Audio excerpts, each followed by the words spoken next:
Megawati Prabowo aja tumbang, apalagi Prabowo Puan, bukan saja tumbang, bisa saja tersungkur. Itulah analisa gua setelah mendengar statement dari Panda Nababan.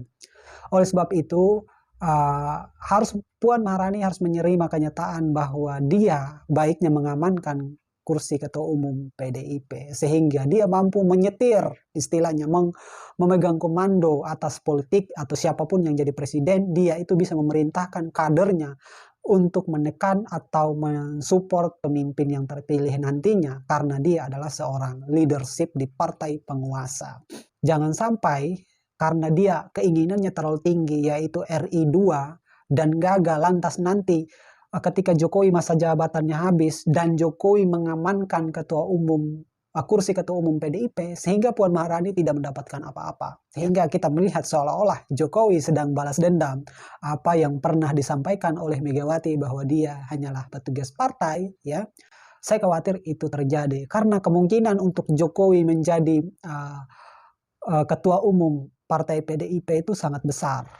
Ya, saya nyaris tidak melihat bahwa Jokowi akan naik gunung atau turun gunung setelah dia habis masa jabatannya sebagai presiden. Saya kuat dugaan bahwa Jokowi itu kemungkinan besar akan terus aktif terlibat pada politik praktis lewat PDIP. Saya meyakini 3 alasan kenapa Jokowi tidak naik gunung, tidak turun gunung, dan kenapa Jokowi harus jadi ketua partai. Yang pertama, saya meyakini bahwa ketika Jokowi sudah berdarah-darah membangun Indonesia, otomatis dia akan berusaha untuk terus terlibat dalam politik praktis, yaitu melalui ketua umum partai. Ketika Jokowi menjadi ketua partai, maka dengan mudah dia itu menggunakan alat-alatnya, yaitu alat-alatnya yaitu anggota dewan, untuk menentukan sebuah kebijakan disetujuin atau tidak, ya.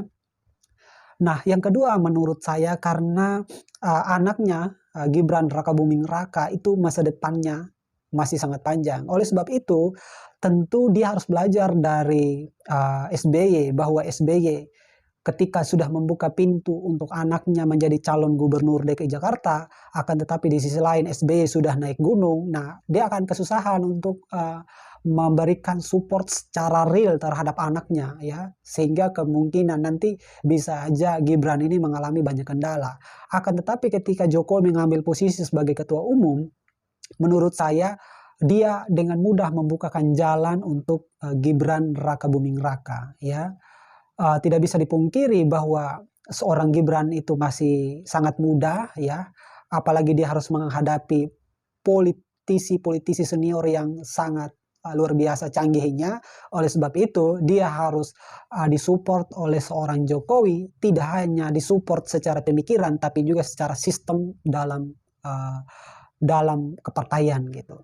Yang ketiga, saya melihat bahwa ketika nanti masa jabatan Megawati sudah selesai, otomatis figur yang paling ideal untuk tetap menjadikan PDIP sebagai partai dominasi, sebagai partai nomor 1 di Indonesia, haruslah dipegang oleh Joko Widodo. Karena sebenarnya Puan ini mempunyai potensi untuk menjadi ketua umum, ya, dia mempunyai kualitas. Tapi di beberapa kesempatan memang kita melihat Puan Maharani ini terlihat dari gestur-gesturnya itu atau politiknya itu kurang natural gitu dalam melakukan sebuah keputusan politik. Nah, sedangkan Jokowi itu dalam melakukan banyak hal dia itu natural, ya, natural gitu. Ya, pesan saya sebenarnya Puan lebih memawas diri supaya dia mempersiapkan dirinya untuk menjadi ketua umum daripada menjadi capres ataupun cawapres. Yang pada akhirnya saya menarik kesimpulan bahwa kemungkinan besar Jokowi tidak akan naik gunung ataupun turun gunung. Dia akan terus terlibat dalam politik praktis karena dia sudah berdarah-darah membawa Indonesia harum di mata dunia. Kurang lebih itu. Thank you.